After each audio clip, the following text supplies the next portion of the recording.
Queridos irmãos, estaremos hoje meditando sobre a vida de Jacó e agora já com seus 12 filhos. Então Jacó levanta um altar em Betel. Está lá em Gênesis no capítulo 35. E disse Deus a Jacó: levanta-te, sobe a Betel e habita ali, e faze um altar ao Deus que te apareceu quando fugias da presença de Esaú, teu irmão. Então, como já vimos em sequência, nos momentos anteriores de nossas meditações, tudo o que aconteceu com Jacó depois de sua fuga. Então, Jacó agora põe ordem na casa. Ele já tem suas esposas, concubinas e seus filhos. E tanta coisa tem acontecido de errado dentro da sua própria casa, porque ele se misturou com outros que não adoravam o mesmo Deus que ele sempre conheceu através do seu avô e do seu pai. Então ele disse à sua família e todos ao seu redor: lançai fora os deuses estranhos que há no vosso meio e purificai-vos e mudai as vossas vestes. O lar de Jacó estava dividido. Raquel havia roubado até os ídolos da casa de seu pai quando eles saíram de lá. Os seus filhos, as mães diferentes, com certeza, receberam várias instruções e conselhos que não eram de acordo com os ensinamentos que Jacó havia recebido. Então, ele chama a família para cultuar a Deus. Levantemo-nos e subamos a Betel. Está no verso 3. E ali eu farei um altar ao Deus que me respondeu no dia da minha angústia e que me acompanhou em toda a minha vida. Qual tem sido a nossa postura como pais? Nós sabemos que os pais precisam exercer o papel de sacerdócio, aquele que conduz a família para o altar de Deus. Qual tem sido sua autoridade espiritual dentro da sua própria casa? Então, quando ele diz, purificai e mudai as vossas vestes, eu creio que Jacó, depois de tantos erros, faltas, enganos diante do Deus vivo e verdadeiro que ele conhecia, ele agora dá um basta e decide fazer somente a vontade de Deus. Ele decide fazer uma limpeza geral em toda a imundícia de pecado que se atolou em sua casa, e ordena que se purifiquem e também mudem as suas vestes. Mudem a sua mente, mudem o seu coração para as coisas que agradem a Deus. Deus muda depois de tudo isto também o nome de Jacó.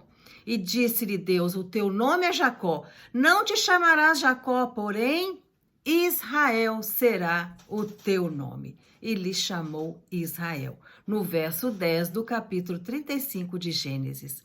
Então Jacó, aquele que enganou seu próprio pai e irmão, que carregava o nome Jacó, que o significado seria enganador, usurpador, agora sendo guardado e guiado em todas as peregrinações por Deus. Deus tem misericórdia de todos nós. Quando nós decidimos fazer a vontade de Deus, Ele não olha para as circunstâncias, Ele não olha para o que nós fazemos ou já fizemos. Ele apenas realiza os seus projetos e planos em nós e na nossa família. Foi isso que Ele fez com Jacó. Ele levantou uma bandeira para Jacó, de que agora ele é Israel. Ele é um novo homem, ele é uma nova criatura. E Deus pode realizar projetos, muitos e muitos ainda, que estão por vir também nas nossas vidas.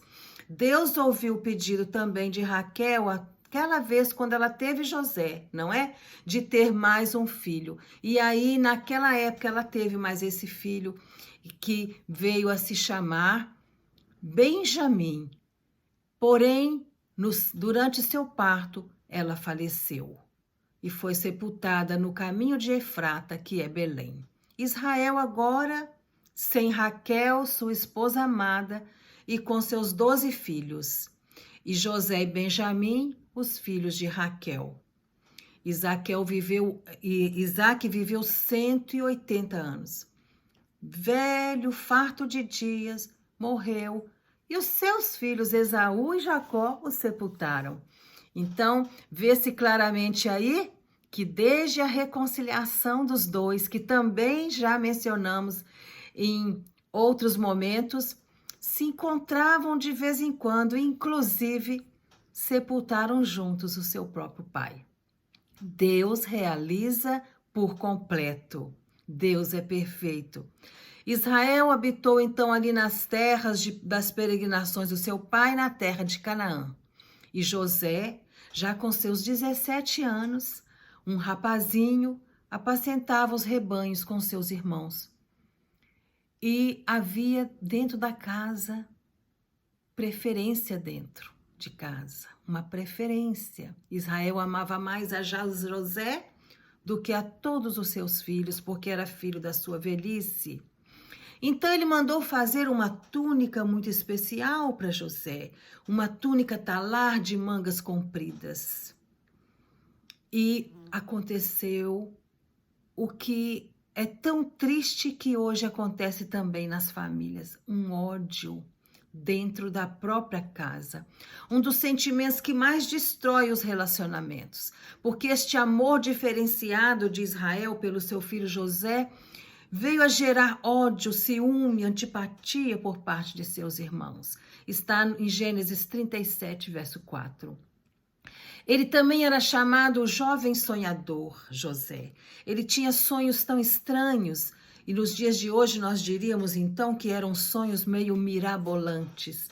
E ele queria compartilhar seus sonhos aos seus irmãos, ao seu pai, mas eles não entendiam bem o significado. Pelo contrário, ao que parecia quando ele contava os sonhos é que ele estaria no centro de todos e todos ao redor o servindo. Então isto fez com que seus irmãos o odiassem mais ainda e tramaram matá-lo.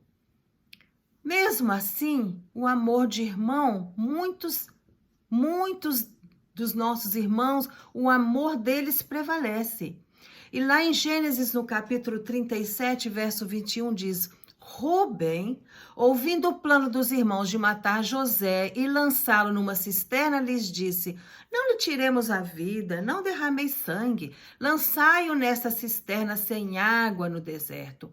Isto ele disse para livrar José dos irmãos. E despiram José da túnica tão linda, tão especial, a qual lhes causou ciúme, o lançaram na cisterna vazia e sem água. Deus deu um livramento. Então, eles viram que estava chegando uma caravana de israelitas. Essa caravana vinha de Gileade, seus camelos traziam aromatas, bálsamo, mirra, que levavam para o Egito para vender lá. Judá, também um irmão, que foi um instrumento de Deus para livrar José da morte. No capítulo 26 de Gênesis 27 e 28, então disse Judá a seus irmãos: De que nos aproveita matar o nosso irmão e esconder-lhe o sangue? Vinde, vendemo-lo aos israelitas. Não ponhamos a mão nele, pois é nosso irmão e nossa carne. E os seus irmãos concordaram e o venderam por 20 ciclos de prata aos israelitas. Estes o levaram para o Egito. Então, podemos ver em toda essa cena de ódio e de ciúme, ainda podemos ver amor de irmão. Entre tantos que eram, mas havia uns diferencializados. Gênesis capítulo 37, verso 29. Tendo Rubem voltado à cisterna, eis que José não estava nela, então rasgou as suas vestes. Os 12 filhos, 12 diferenças. Não são como os 5 dedos da mão, não é? Ou são? Sim, os filhos são como os 5 dedos da mão, como muitos dizem. Nesta história, nota-se que alguns irmãos se influenciaram com o ódio de outros, mas não foram tão durões. E concluindo, por mais que haja razões na família para que habite ciúme, inveja, ódio, entre irmãos, entre filhos e pais, saibamos que Deus está no controle de toda situação, agindo e sensibilizando o coração de cada um. Sejamos pais, então, responsáveis, decidindo fazer somente a vontade de Deus e exercendo autoridade espiritual, conduzindo nossos filhos para o altar do Senhor, falando sempre da palavra e do amor de Jesus, e que seja oportuno ou não, motivando-os e levando-os também à casa de Deus, na presença do Senhor, certos de que Deus pode transformar o coração de seus filhos, ainda que aos olhos humanos seja tão impossível. E meditemos na passagem em Ezequiel 36, verso 26. Dar-vos-ei coração novo, e porei dentro de vós espírito novo, tirarei de vós o coração de pedra, e vos darei o coração de carne. Amém.